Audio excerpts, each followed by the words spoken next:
नमस्कार। आज की कहानी चंदन और कोयला। सुनसान जंगल में एक लकड़हारे से पानी का लोटा पीकर प्रसन्न हुआ राजा कहने लगा, हे पानी पिलाने वाले, किसी दिन मेरी राजधानी में अवश्य आना, मैं तुम्हें पुरस्कार दूंगा। लकड़हारे ने कहा, बहुत अच्छा। इस घटना को घटे पर्याप्त समय व्यतीत हो गया। अंततः लकड़हारा एक दिन चलता फिरता राजधानी में जा पहुंचा और राजा के पास जाकर कहने लगा, मैं वही लकड़हारा हूँ जिसने आपको पानी पिलाया था। राजा ने उसे देखा और अत्यंत प्रसन्नता से अपने पास बिठाकर सोचने लगा कि इस निर्धन का दुख कैसे दूर करूं। अंततः उसने सोच विचार के पश्चात चंदन का एक विशाल बाग उसको सौंप दिया। लकड़हारा भी मन में प्रसन्न हो गया। चलो अच्छा हुआ, इस बाग के वृक्षों के कोयले खूब होंगे, जीवन कट जाएगा। यह सोचकर लकड़हारा प्रतिदिन चंदन काट काट कर कोयले बनाने लगा और उन्हें बेचकर अपना पेट पालने लगा। थोड़े समय में ही चंदन का सुंदर बाग एक वीरान बन गया, जिसमें स्थान स्थान पर कोयले के ढेर लगे थे। इसमें अब केवल कुछ ही वृक्ष रह गए थे जो लकड़हारे के लिए छाया का काम देते थे। राजा को एक दिन यूं ही विचार आया, चलो तनिक लकड़हारे का हाल देख आएं, चंदन के उद्यान का भ्रमण भी हो जाएगा।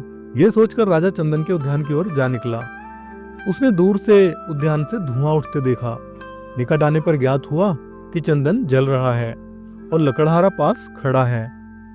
दूर से राजा को आते देखकर लकड़हारा उनके स्वागत के लिए आगे बढ़ा। राजा ने आते ही कहा, भाई, यह तूने क्या किया? लकड़हारा बोला, आपकी कृपा से इतना समय आराम से कट गया। आपने यह उद्यान देकर मेरा बड़ा कल्याण किया। कोयला बना बनाकर बेचता रहा हूँ।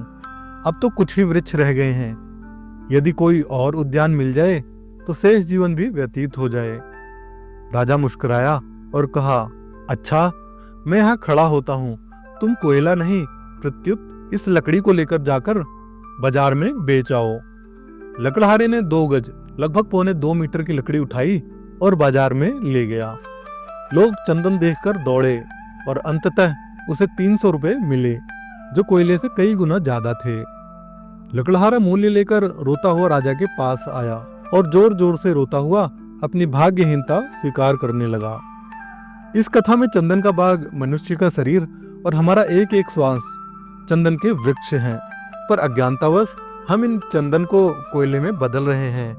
लोगों के साथ बैर, द्वेष, क्रोध, लालच, ईर्ष्या, मनमुटाव और खींचतान को लेकर खींचतान आदि की अग्नि में हम इस जीवन रूपी चंदन को जला रहे हैं। जब अंत में श्वास रूपी चंदन के पेड़ कम रह जाएंगे, तब एहसास होगा कि व्यर्थ ही अनमोल चंदन को इन तुच्छ कारणों से हम 2 कौड़ी के कोयले में बदल रहे थे। पर अभी भी देर नहीं हुई है। हमारे पास जो भी चंदन के पेड़ बचे हैं, उन्हीं से नए पेड़ बन सकते हैं। योग से आपसी प्रेम, सहायता, सौहार्द, भाईचारा, शांति और विश्वास के द्वारा अभी भी जीवन संवारा जा सकता है। साथियों, आज की कहानी कैसी लगी कमेंट बॉक्स में कमेंट करके मुझे जरूर बताइएगा। अगर कहानी अच्छी लगी हो तो अपने साथियों के साथ साझा कीजिएगा। चैनल को सब्सक्राइब कीजिएगा। जल्दी मिलते हैं मित्रों एक नई कहानी के साथ। तब तक के लिए नमस्कार। आपका समय शुभ हो।